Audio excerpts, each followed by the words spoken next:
First at 4, Canada's trying to pressure protesters to stop blocking the Ambassador Bridge and international trade.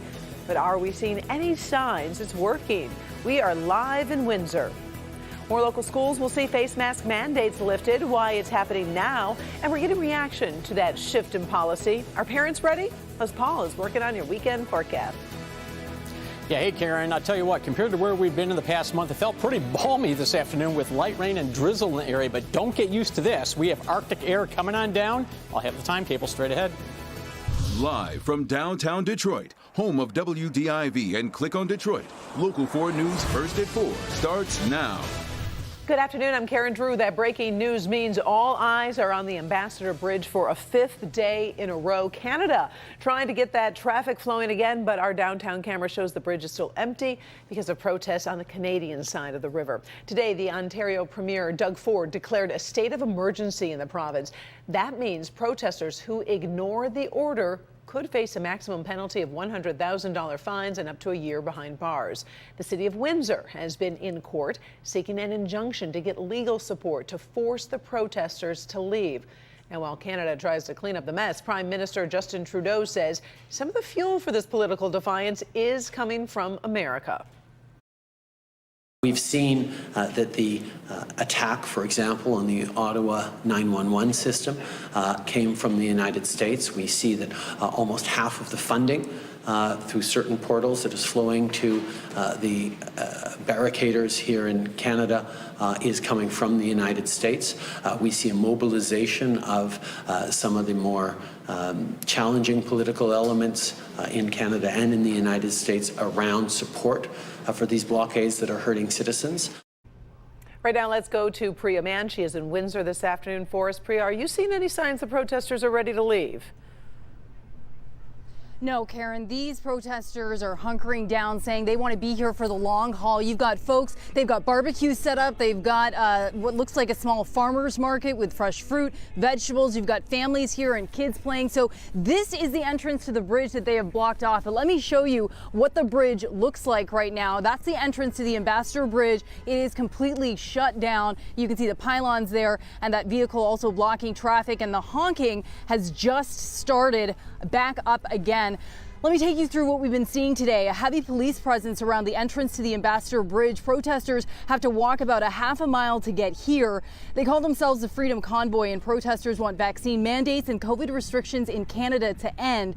But as the protest enters its 5th day, traffic over the Ambassador Bridge has not resumed, which is having an unprecedented economic toll. In fact, an automotive industry group filed an injunction at Ontario Superior Court with the city of Windsor as the property owner. Now, if it's granted, the injunction would give police the court's backing to enforce the law and clear people from blocking the busiest land crossing in North America. Here's what we're hearing from protesters and everyday Canadians about this movement. We want freedom, whether to choose to get our shots, whether to choose to wear a mask, because I lost my job because I chose not to get the shot. The people we put in power made decisions. They made the decisions, and that's what you have to live by. At the next election, make a vote, and that'll change things maybe. And these supporters say they aren't going anywhere. Right now, we are seeing that heavy police presence. Also, police departments from across Ontario are here today. We are keeping an eye on what the court's decision could be when it comes to that injunction. And of course, the protesters here, they've been playing music, they've been honking horns, finding ways to stay warm. But again, the bridge, the Ambassador Bridge, traffic is still suspended. We will continue to follow this story. We'll have much more coming up tonight at 5 and 6. Reporting live from Windsor, I'm Priya Mann, Local 4. All right, Priya, and our coverage of the border battle continues on Local 4 News at 5. Rod Maloney, he's monitoring the things on this side of the bridge, including the increasing impact on the auto industry. Then at 6, we'll go back to Canada, watching for any changes hour by hour. We'll also bring you updates here at clickondetroit.com as they happen, or you can also sign up for alerts right to your phone. Well, there is a lot to cover regarding the coronavirus today. A Pfizer setback, more face mask mandates are going away, and the newest numbers from the state of Michigan. Up first, the FDA and Pfizer have put the brakes on quick authorization of a COVID vaccine for kids under 5. Next week, the FDA's advisory panel was supposed to debate that authorization, but today they decided to wait for more data on how well a third shot works for that age group. Today, Michigan has reported more than 5,700 new cases of the virus in the past 2 days. It's a daily average of 2,800, and that's almost half of what it was a week ago.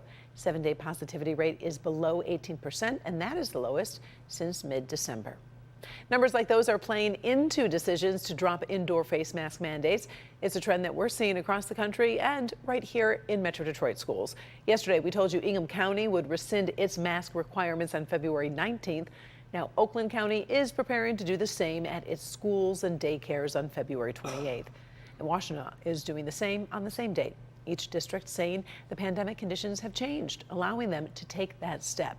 So far, we have not heard about any change in Wayne County. Paula Tutman dives into the reason things are shifting and has reaction.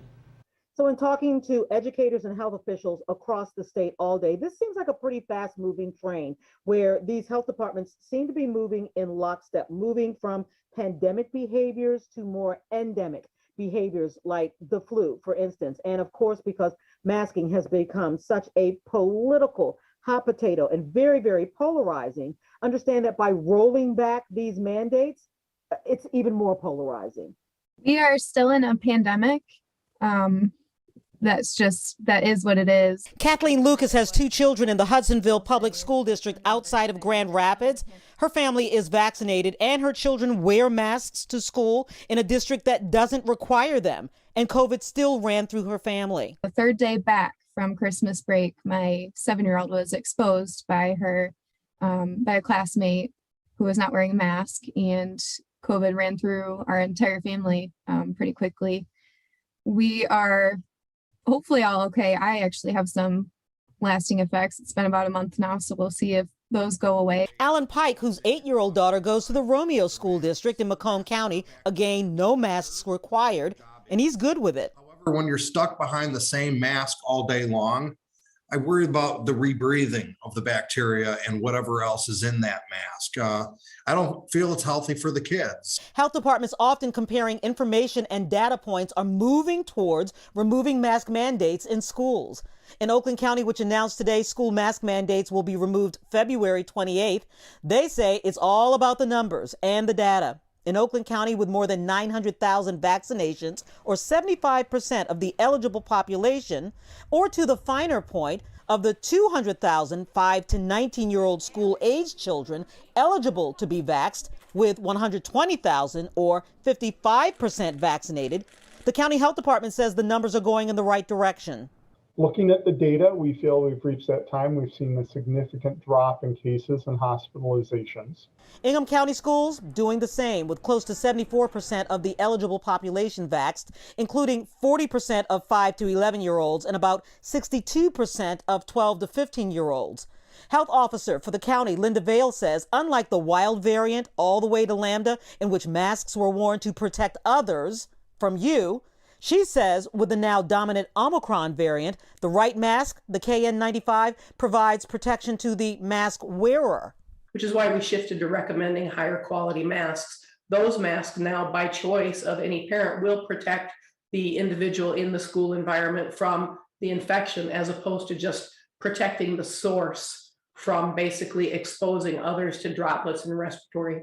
So we have a lot more choices available. Now, in the Tri-County area, Macomb County has never had a mask mandate for schools. Wayne County does, however, and they will go with what their health department says. And again, their health department, the Wayne County Health Department, is in conversations with other health departments as well. Paula Tutman, Local 4. Paula will continue the discussion about the face mask mandates in schools later on Local 4 News at 5 and 6. Longtime Detroit City Clerk Janice Winfrey is looking to go to Washington, D.C. She just announced she'll be running for the seat in the new 12th Congressional District. It features 6 new communities after the recent redistricting maps are released. Winfrey says her first priority will be improving economic conditions and education for the people in the 12th. Winfrey has been Detroit's city clerk since 2005. Our top national news story this afternoon, a new warning from the Biden administration today with new pressure on Americans to get out of Ukraine. Security officials say it is a possibility of a Russian invasion could take place before the end of the Winter Olympics. However, they do not believe that Russian President Vladimir Putin has made a final decision. Americans in Ukraine are urged to leave the country in the next 48 hours. Also, the Pentagon says the president has ordered 3,000 more soldiers to Poland. We'll keep you posted on that developing story as well. Closer to home, we got the weekend knocking on the door. Paul, what's in store? Well, we're getting off to a wet start, and then it's going to be a cold finish. That is for sure. We'll start with Storm Tracker 4 right here, Karen, and you can see that we have this light rain and drizzle across basically the southeastern part of the area. Maybe a little drizzle, a few sprinkles to the northwest, but the bulk of the activity right now is down to the southeast. And temperatures are pretty much in the same boat area-wide, basically between essentially 36 and 38 degrees, except for Harrow, Ontario, where it is 35 right now, 35 in Adrian, but everybody else is 36, 37, 38.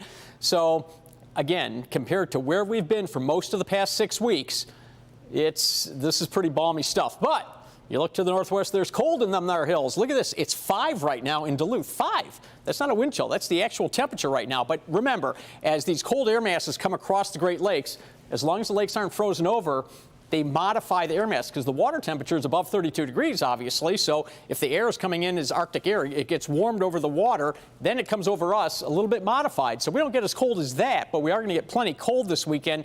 And unfortunately, those lakes also mean extra cloud cover. We've had one cold front go through this afternoon. Now we have another one coming in tonight. That is the Arctic front. That's the front edge of the Arctic air. Could be a few snow showers with it, and once that goes through, we're going to see mainly cloudy skies for the day tomorrow, and that doesn't help because with highs only in the teens to maybe near 20 degrees and with some wind out there, it's going to be a pretty cold day. I mean, you can maybe handle it with some sunshine, but it's going to be mostly clouds tomorrow. All right, tomorrow night, maybe some brief clearing, but you're not going to experience that because we'll cloud up again by Sunday morning, and then we have this disturbance here. This low is going to be dropping to the southeast. The low directly is not going to affect us, but we have this little trough of low pressure to the north here. That, combined with an upper level disturbance dropping down, is going to perhaps generate some snow showers, especially the southern half of the area, late Sunday afternoon. Not big deal stuff, but just there could be a few flakes flying, and then that stuff's going to end pretty quickly, and we'll get at least some clearing into Sunday night, which would really allow temperatures to crater by Monday morning. One real quick check on wind chills for tomorrow if you're going to be heading out. So first thing in the morning, basically between 5 above and 5 below or so as an average wind chill, and these wind chills are going to stay in the single digits pretty much all day long. In fact, still below 0 up there in the thumb. All right, so tonight the actual temperature drops down to 16 degrees. And one thing I'm real concerned about, the very sharp drop in temperature with this wet ground that we have right now, the wet roads and things, we may not have time to evaporate the moisture off the road. So there could be some ice tomorrow morning. Watch out for that if you're heading out. And that wind will continue at 10 to 15 miles per hour. And then, as you can see, just staying in the teens all day tomorrow. Maybe some of us will touch 20 degrees, but wind chills are going to be in the single digits. And we stay in this Arctic air Sunday into Monday. Then we start a warming trend, and some rain comes in by Wednesday evening into Thursday. This is going to be a pretty big storm. Possibly rain changing to a mix or to snow. A lot of details to be worked out, but there'll be some severe weather down to the south as well. That's going to be a pretty impactful storm. Don't forget the Local Forecasters app has everything you could possibly want. It's the best weather app in the nation, and the reason I can say that is because we didn't just buy somebody's app and put our name on it. We designed it. Our digital team upstairs designed it ourselves with input from our weather office. It's free. Just take your smartphone, put it right up to the TV right here, scan that QR code. It'll take you right to the spot camera. You can just download the app, and again, it is 100% free. All right. Thank you, Paul. During the Winter Olympics, we've got plenty of news for you during the day, and you can watch First at 4 right here online or your favorite streaming service. Plus, we'll also have a special edition of Local 4 News every night at 10 on clickondetroit.com. That update also streaming live on our Local 4 Plus app, which you can download to your smart TV, Roku, Fire Stick, or Apple TV. It's free, just like downloading an app for your phone right onto your TV. So make sure to join Devin and Kim tonight at 10, or you can see them on Local 4 News at 11 as well. Finally, First at 4, social media comes to the rescue for a lost teddy bear that's about to be reunited with its owner. The photos online are really so cute. The teddy bear was found at Mitchell International Airport in Milwaukee. The bear isn't just cute, though. He's also really special. This kind of stuffed animal is given to children born with congenital heart defects. Airport officials really wanted to find the owner. The online attention worked. It took a few weeks and about 12,000 shares. Now the owner has been found, so we definitely hope they post a video of that reunion as well, if the family is willing, of course. Right now, NBC coverage of the Olympics is over on Local 4, First at 4, and Inside Edition will return to our normal programming on Monday, February 21st. Right now, we're going to leave you with a look at a big story coming your way this Sunday, along with the Super Bowl coverage on Local 4. Have a great weekend. It is an Olympic-sized super weekend. How about the Winter Games and the Super Bowl with Matthew Stafford right here on Local 4? We're going to be here watching Sunday night, and then on Local 4 News, the amazing story of the only quarterback to win a playoff game with the Detroit Lions. Yes, since 1957 they've won one. It's the most emotional and memorable interview I've ever done. Eric Kramer, he seemed to have it all, and then his world crumbled. Right, Bernie, you traveled to Los Angeles and spent an incredible couple of days with him. Yeah, it's the first time on broadcast TV he has talked about his attempted suicide in 2015 and the death of his son Griffin in 2011 by a drug overdose. And now his second chance at life. The story is unbelievably amazing. So we'll have that, the Super Bowl, the Olympics, and then stay up for Eric Kramer Sunday all day here on Local 4.